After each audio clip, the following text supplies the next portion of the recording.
Hello everybody, welcome. I am soon to be joined by Dominique Moss, who's the founder of the Return Hub. And when Dominique joins, I will introduce her and we'll talk about the topic for today. We're going to be thinking about International Women's Day and what that means for ourselves as entrepreneurs. So we'll wait for Dominique to join, and here she comes. Okay, Dominique should join us any second. Aha! Helen, hi. Hello. It works. This is the first It time does. we've done It works this way just about. round. What? Sorry, say that again. This is the first time we've done it this way round. It is. It's usually you starting things off. So here we are doing it slightly differently. So it's a pleasure since you've had me for so long. So it's coming up to International Women's Day. International Women's Day is coming up on the 8th of March, not too far away. And the theme for International Women's Day this year is Break the Bias. And so in the run-up to International Women's Day, Dominique and I thought we would talk about what Break the Bias means to us. And you're going to see lots of posts in the run-up to 8th of March from us both on all sorts of topics that are to do with Break the Bias. But what we want to do to kick things off is talk about what it means to start your own business. What are the barriers that women face in starting their own business, and what are the lessons we've learned in doing this? Because by chance, both our businesses, so for Dominique, the Return Hub, and myself, the Tall Wall, they both turned 5 within a matter of weeks of each other. So the Return Hub was 5 just before Christmas, and the Tall Wall will be 5 years old next week. So we've learned a few things in that time, haven't we, Dom? Oh my goodness. The learning curve has been like so steep, and so we thought we'd share what are the sort of things that have come up for us, and what would you think about if you want to start your own business? It's a sort of live. I wish I'd joined 5 years ago, I imagine. So many things that we've learned, Helen. Oh my goodness. I know. And do you want to kick us off, John, with why did you leave your comfortable, well-paid, with a pension job to go and do this? Because that's the biggest leap, isn't it? Yes. I think it was a timing thing. Everything came together at a moment in my life where I felt ready to go and take this next step. And I guess I had always had a bit of an entrepreneurial itch to scratch. I've been a headhunter in the city for over 20 years. It's very much a kind of self-starting type job. It's kind of entrepreneurial type role, if we've had that expression before. Anyway, and I think at the time I turned 40, and I thought, my goodness me, I can't be doing this when I'm 50. What are my options? And I think I'd also had this very chance meeting with a wonderful woman who was head of recruitment for one of the American investment banks. And she told me about this return to work program that they were running.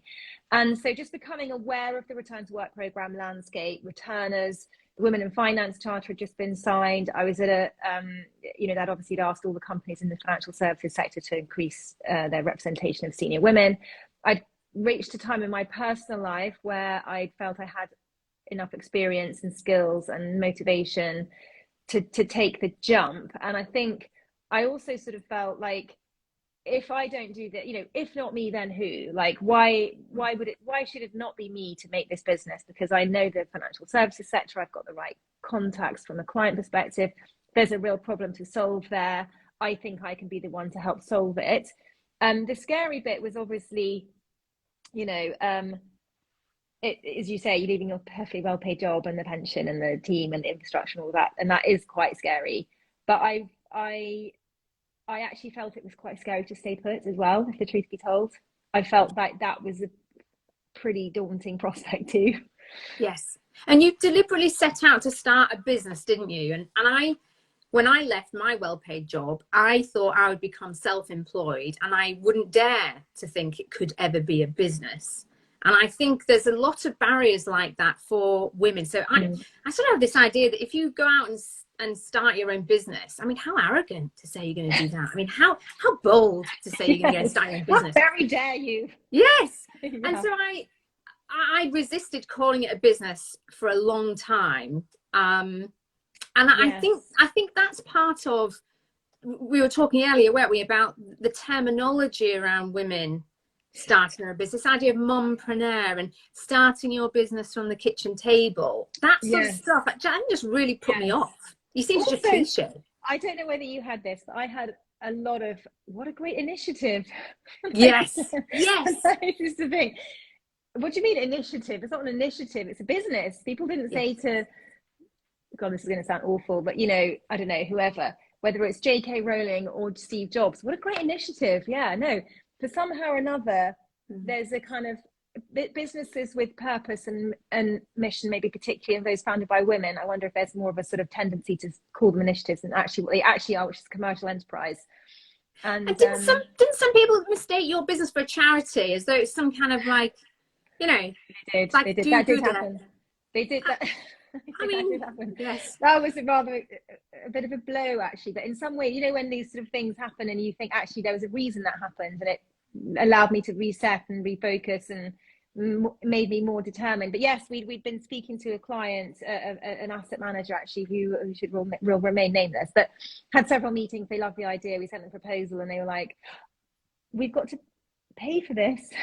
As if we were sort of, you know, helping those poor, brilliant women who, you know, have got 20 years experience under their belts, and you know, as if it was a sort of, yes, a sort of charitable initiative or charitable endeavor, which, you know, it certainly wasn't. And I remember actually coming off, this is total oversharing maybe, but I remember I left the phone call where the client had sort of given me this feedback, and I burst into tears. I was absolutely devastated, and I thought, oh my goodness me, if I got this so wrong, how could I have made such a mistake? And I don't understand whether, you know, I found it very hard to kind of compute, and I put obviously an awful lot of work into it by then. And I remember calling up actually the same fantastic woman who'd helped me initially, who was the head of HR and recruitment at the investment bank, and said, this has happened. What shall I do? Have I got it so wrong? And she said, don't worry, come and meet me for a drink. And we sat down outside a wine bar at Canary Wharf. And she said, forget about them. This is a brilliant idea. It's absolutely what's needed. She knew the candidates because she'd run their own returner program. She knew what the possibility was, and she kept me on the straight path. And I left that meeting thinking, yes, no, I haven't. It's not me that's got it wrong. It's them. Yes. And I gathered myself together and carried on. But it was a hell of a blow, I have to say. It was a real moment of, oh, crikes, what have I done? How could I have got this wrong? And it made me refine my conversations. It made me think very carefully about how I approach clients and focusing on the commercial aspect of what we do and aligning ourselves alongside a search process, a search type business, you know, an exec search, a headhunting model. So, you know, in actual fact, if I sort of, you know, could wish that moment away, I wouldn't, you know, I would still, I used it, you know, to learn. It helped you. Because did you ever have anything like that? I did worry a lot about, and people never thought it was a charity, but I did worry a lot about what people thought. Too much. And I know lots of men that would never dream of worrying. Well, funnily you say that. Funny you say that, Helen, because a very, very good friend of mine who is a man told me a story once. Well, actually, he was telling me about how he'd applied for this really full-on job, like properly big job. And I remember thinking, God, that's quite punchy. Aren't you a bit embarrassed? People might think, who the hell does he think he is? Who the hell does he think he is that's going for that job?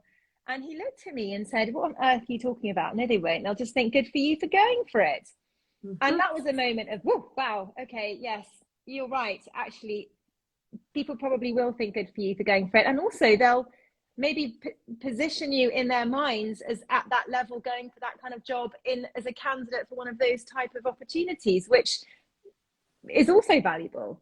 But it was also a real lesson to think, you know, are we limited by our own beliefs and assumptions about what we can achieve or how we might be seen by other people? Yes.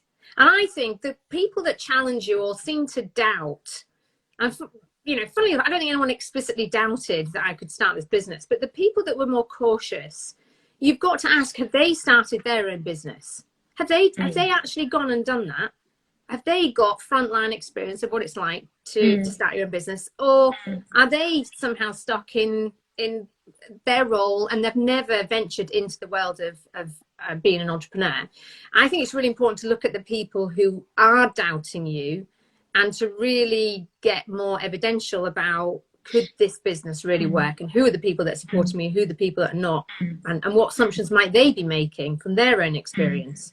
I think it can be really easy to be taken off track as a woman, because there's just not enough role models of women out there that have done this really well.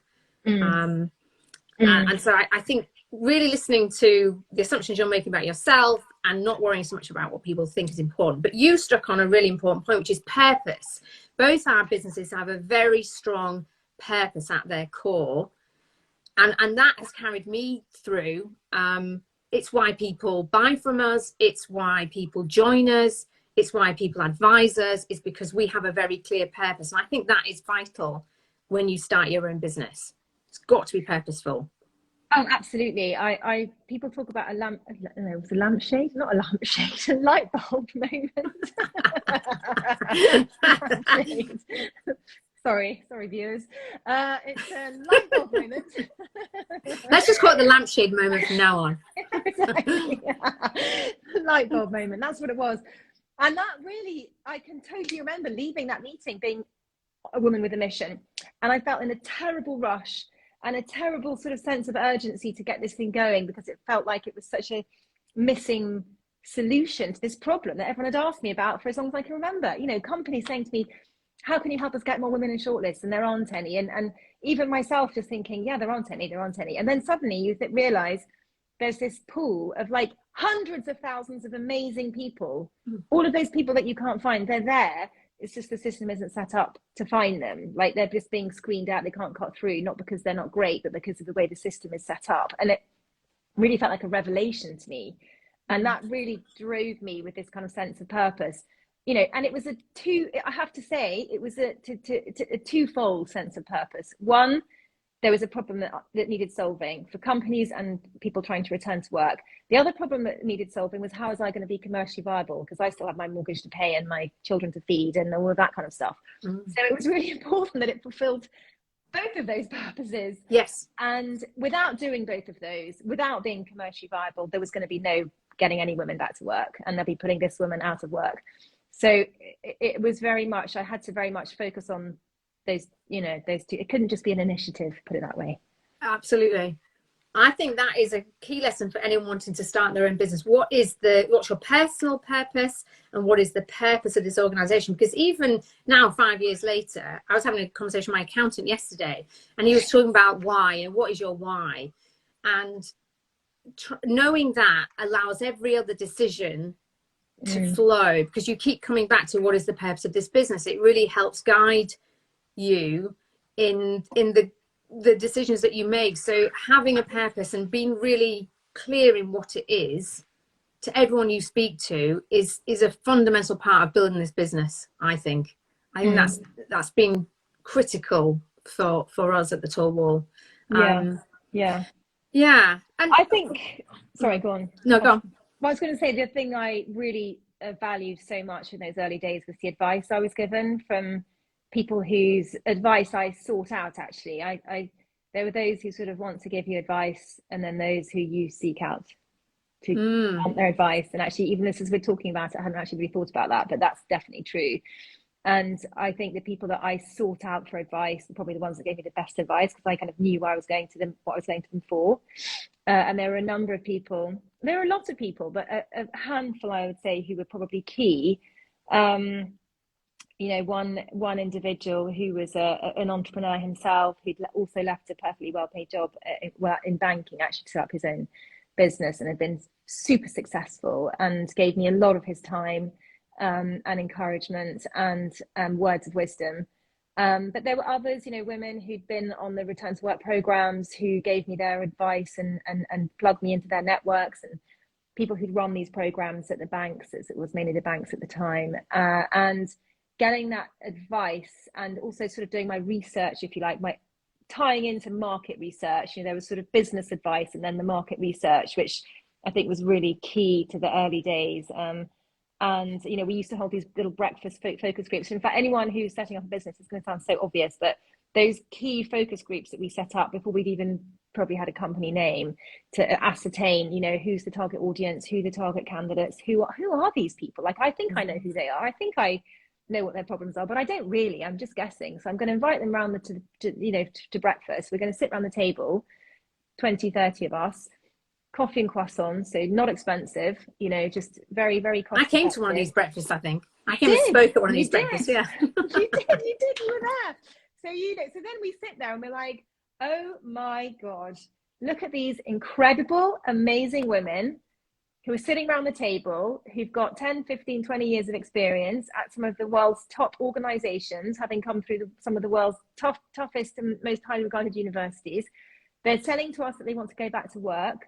They're not saying they want to do 2 days a week between the hours of 10 and 3 every Tuesday and every other Friday. They're saying, I want to go back to work full time, and I've got all these skills, and they're not cutting through the process. They're not, you know, they're not getting in front of the right employers. What on earth is going on? This is crazy. But doing that research also was one of those things that made me think, no, this is good. We're going to carry on with this. This, you know, stay the course, carry on. There's a problem here that needs solving, and there's a very obvious solution to it. I think I was amazed at the people that offered help. So when you ask for help, I had to, I'm not very good at asking for help. So I had to really swallow my pride and think, oh my God, I've got to approach that person and ask for help. And I did it a lot, because I think you have to find out whether the business is viable, and this is an unknown world, starting your own business, right? So yeah, I did that a lot. I was so staggered at how much people would help, and just what they would offer, whether it was introducing you to someone, or offering you pearls of their own wisdom from their own experience, or offering you a couple of hours of their time to think strategically about, where is this going? What could it be? Oh my goodness. And I think that's testament to how most people know it's such a big leap to leave your nicely well-paid job and go and start your own business. It is a thing, isn't it? And people really do admire those that go out and try. So I think a key lesson is for people to ask for help. Yeah. Because it's amazing who will give it to you if you ask. Oh, definitely, 100%. And also the people that you meet through that whole experience. I mean, goodness me, I met some super impressive, amazing people that I would never have taken my call in my previous job. Would literally not have had 5 minutes for me. But somehow through, I don't know, the right message, the right contacts, having a good idea that really resonated, people were like, yeah, sure, come, I'd love to hear about that. Tell me, you know, what can I do to help? And that kind of plugged me into a network of really extraordinary people. And, you know, it led to us, I remember going to the House of Lords to have coffee with someone who was in the House of Lords, and people who were doing the accelerated program at Pitch Palace, and meeting all the people through that, and people giving their time and advice and introducing me to networks. And actually, one of the things I make a mental note to do more of is to take myself back, now we're 5 years old, to those first 18 months, first 12 months, 18 months. And remember how amazing it was and what we achieved with really no track record, hardly any candidates, and, you know, just a good idea, and how far we've come. And whenever one has those moments, which inevitably you do, even though you're sort of 5 years along, of thinking, oh, crikes, you know, taking yourself back to those early days, and actually also the fun of it. You know, people always say, you know, you never have as much fun, you never work so hard, you never earn so little as in those first, you know, first couple of years. And that definitely is true. But my goodness me, it was an adventure. I have never looked back. I've loved every minute of building this business. But I think it's not what I thought it would be. So I thought, in becoming self-employed initially, that I'm going to be my own boss. I'm going to have loads of time on my hands. I'm going to be able to pick the kids up from school every day. Wow, isn't that going to be amazing? And actually, it's never been like that. I've never worked as long hours as I do. And I used to work in M&A, and they were very long hours. But it doesn't feel like I'm working long hours, because I sort of have to drag myself away from the business, because there's always more you can do. I have such great ideas, and I'm so creative now, because there's no one telling me what I can or can't do. It's up to me. And so although I'm working very long hours, which I think is something you need to go into starting your own business with your eyes wide open, this is not going to be short hours. Although that is true. It's actually joyous to be free of a big machine and to be your own boss. It's amazing, but it's not a lovely work-life balance. It's not for the faint-hearted. It definitely isn't a work-life balance. It's a different sort of freedom, though. Freedom is the right word, because whilst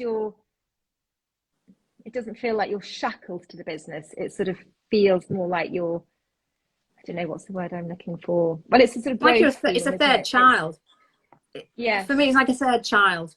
Yes, definitely. Absolutely. You're putting all your energy and your love and everything into this business that relies on you, as you say, in the same way as a child. And I think the other thing I would say is obviously the importance of having a brilliant team around you, because I literally couldn't do what I do if it wasn't for the brilliant team around me. And they are amazing and also bring me a huge amount of joy and energy, actually. We've not all seen each other, actually, because not all of us have been able to get to London, but some of us have seen each other over the last few days, and it's been an absolute joy, and I can't wait to see everyone else soon as well. But that feeling of having, you know, it's going to sound so cheesy, but it is like a kind of work family, isn't it? It's sort of, they may not feel that, but well, you get to choose them as well. You get to choose the people who you work with. That's part of the joy, I think. Yeah, definitely. And yeah, so I think if anyone out there is thinking about it, you know, do your research, ask for directions, yes, prepare yourself for the long haul. And if it's terrifying and exciting at the same time, that's exactly what it should be. You're feeling all the right feelings. I think that's a lovely note to end on. It should be terrifying and exciting in equal measure. I've never felt more professionally fulfilled than I do right now, and that I have in the last 5 years. Even though I loved my job before, I genuinely loved it. It's so difficult to leave. I've never felt more energized. So a few lessons there we've shared. Hopefully that has benefited anyone listening who's thinking about starting their own business and is just not sure about whether to take that next step. What you're going to see from the Return Hub and the Tall Wall over the coming weeks in the run-up to International Women's Day is we're going to share our favorite fives, because as I said earlier, both companies are turning 5 quite shortly. And so we're going to share our favorite fives when it comes to breaking the bias, our favorite 5 podcasts, our favorite 5 books, our favorite 5 female entrepreneurs. So you'll see that in the run up to March the 8th. And then Dominic and I will be doing another live on International Women's Day itself. So look out for that. Thank you for joining us, Dom. So appreciate your wisdom as ever. You are one of my entrepreneurs that has really inspired me. So you were someone that was a little bit ahead of me always, and I have always looked up to you and the decisions you've made. So thank you for spending the time sharing your thoughts today. Oh, thank you, Helen. Thanks so much for having me. Absolute pleasure. Look forward to the next one. Thank you. Bye-bye, everyone. Bye, Helen. Bye.